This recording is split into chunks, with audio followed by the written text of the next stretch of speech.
The next set of disorders are those which characteristically give buttock pain.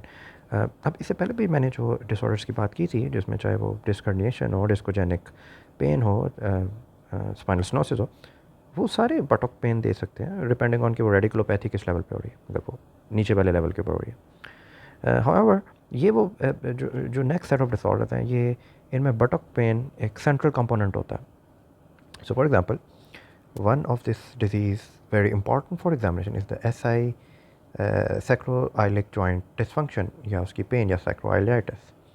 तो जो SI syndrome है वो ये दे सकती है। उसके बाद पेरिफॉर्मस सिंड्रोम जो है वो ये दे सकती है। And lastly कॉक्सीडाइनिया। सो ये वो सेट ऑफ डिसऑर्डर्स हैं जो कि बॉटम पेन देते हैं। And we will start with the sacroiliac joint dysfunction। So आपके पास एक पेशेंट आया, फीमेल पेशेंट, और जो फीमेल पेशेंट है वो कहती है आपसे कि डॉक्टर साहब मैं जदों बैठती हैं ना तो बहुत दर्द होती है, बैठा नहीं जाता। तो आप उस फीमेल की तरफ देखते हो, थोड़ी सी ओबीस फीमेल होती है, थोड़ी सी एजड होती है, 50-55 ईयर ओल्ड, बट समटाइम्स 40-45 में भी ऐसा मसला होता है। और यू वंडर कि व्हाट्स दैट, वो बैठा नहीं जाता। कहती जब भी मैं बैठती हूँ मुझे बहुत दर्द होती है। और फिर आप उस पेशेंट को लेटाते हो और आप जब उसको एग्जामिनेशन करते हो तो उसकी जो पोस्टीरियर सुपीरियर आइलिक स्पाइन वाला एरिया वो टेंडर होता है। पैरास्पाइनल टेंडरनेस नहीं होती, पोस्टीरियर सुपीरियर आइलिक स्पाइन की टेंडरनेस होती है ऑन पैल्पेशन। उसके बाद आप पहले आपने प्रॉन लिटाया हुआ था, अब आप उसको सुपाइन करते हो और आप उसका फैबर करते हो, तो फैबर पॉजिटिव हो जाता है फॉर द कॉन्ट्रालैटरल साइड। यानी अगर फॉर एग्जांपल लेफ़्ट साइड का मसला है तो जब आप राइट हिप पे, राइट थाई पे फैबर करते हो तो लेफ़्ट साइड की वही पोस्टीरियर सुपीरियर आइलिक स्पाइन की पेन रिप्रोड्यूस होती है। सो ये वो टेस्ट हैं जो आप सैक्रो आइलिक, ये वो टिपिकल पेशेंट है जिसको सैक्रोआइलिक जॉइंट का सिंड्रोम है, डिसफंक्शन है, या सैक्रोआइलाइटिस है। फीमेल पेशेंट, और उसको posterior superior iliac spine tender होगा, फैबर पॉजिटिव होगा। बट अगेन टू, क्योंकि फैबर कई दफ़ा वो हिप की पैथोलॉजीज को रूल आउट नहीं कर सकता, आप फिर उसको डायग्नोस्टिक, जिस तरह हमने फैसेट जॉइंट की बात की थी, फैसेट जॉइंट का डिसफंक्शन, जब भी किसी जॉइंट का डिसफंक्शन होगा या सिंड्रोम होगी, आपने दो चीज़ें करनी है। डायग्नोस्टिक ब्लॉक होगा, और वो जो ब्लॉक है वो आप थेराप्यूटिक भी कर सकते हो, लेकिन वो इतना कारआमद नहीं होगा। इवेंचुअली आप उस जॉइंट को सप्लाई करने वाली नर्व को ब्लॉक करोगे, या better yet gold standard rhizotomy कर दोगे, and you will get rid of the pain. That's as simple as that. Facet में भी यही हो रहा था, आप फेसेट जॉइंट पे इंजेक्शन डायग्नोस्टिक ब्लॉक लगाते थे। उसके बाद जो ट्रीटमेंट है उसमें आप मीडियल ब्रांच ब्लॉक या मीडियल ब्रांच की गोल्ड स्टैंडर्ड जो है मीडियल ब्रांच की राइजोटमी कर लेते हो। सैक्रोआइलिक में भी सेम चीज़ है। व्हाट यू डू इज़ कि आप डायग्नोस्टिक ब्लॉक लगाते हो of the sacroiliac joint, fluoro guided. Ultrasound guided इतना अच्छा नहीं होता, वो भी कर सकते हैं, बट उसमें कई दफ़ा आपको पता नहीं होता आपके नीडल जॉइंट के इंट्राआर्टिकुलर है भी कि नहीं है, but fluoro is the best.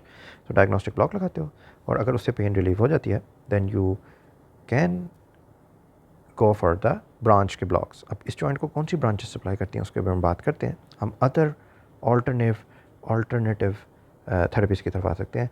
तो जो ऑल्टरनेट थेरेपीज होती हैं उसमें ये होता है कि you can go for surgical fusion of, ये एज अ लास्ट रिजॉर्ट आप सर्जिकल फ्यूजन कर सकते हो ऑफ द सैक्रोआइलिक जॉइंट। अब फ्यूजन से क्या मसला होगा, मूवमेंट रिस्ट्रिक्ट होगी। ये वो जॉइंट है जो आपको लैटरल मूवमेंट देता है, सैक्रोआइलिक जॉइंट। देयरफॉर क्योंकि जो लैटरल मूवमेंट है स्पाइन की, अब आपने सैक्रोइलिक को फ्यूज़ कर दिया, अब ये मूवमेंट हो नहीं सकेंगी। बट ये एक रादर रिफ्रैक्टरी केसेस के ऊपर अल्टीमेटली ये किया जाता है।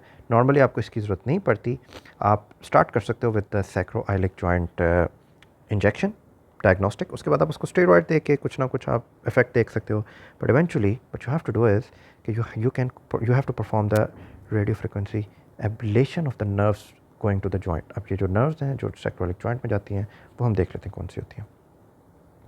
सो जो आपकी स्पाइनल नर्व निकलती है वो डिवाइड होती है into the anterior and posterior rami, और जो आपका पोस्टीरियर रेमाई है ये दो ब्रांचेस देता है आगे जाके, एक लैटरल ब्रांच और एक मीडियल ब्रांच। जो मीडियल ब्रांच है ये वही ब्रांच है जिसकी आप रेजोटमी करते हो फेसेट के लिए, ये फेसेट को सप्लाई देती है, ठीक है। In the case of sacroiliac joint जो मीडियल ब्रांच होती है ऑफ द L5 वो सप्लाई दे रही होती है medial branch of the dorsal रेमाई of the spinal nerves L5 के लेवल पे, और जो S1 से S3 हैं उसकी उनकी S1 S2 S3 इनकी lateral branches of the posterior रेमाई of the spinal nerves supply देती हैं। तो इनको आप एब्लेट करते हो तो सैक्रोइलिक जॉइंट की पेन ख़त्म हो जाती है, बहुत इंप्रूव कर जाती है। Medial branch of L5 and lateral branches of S1 S2 S3। Remember ये वाली पेन सैक्रोइलिक पेन एनेस्थीसिया के लोगों में भी बहुत कॉमन है। वाई? बिकॉज हम जिस तरह स्पाइनल लगाते हैं हम खुद ऑटी टेबल पे बैठते हैं और अपनी स्पाइन को रोटेट करते हैं टुवर्ड्स द पेशेंट और स्पाइनल लगाते हैं and we encounter a lot of difficult spinals. और ये जो लंबी देर रोटेशनल मूवमेंट में बैठना होता है it contributes to this problem.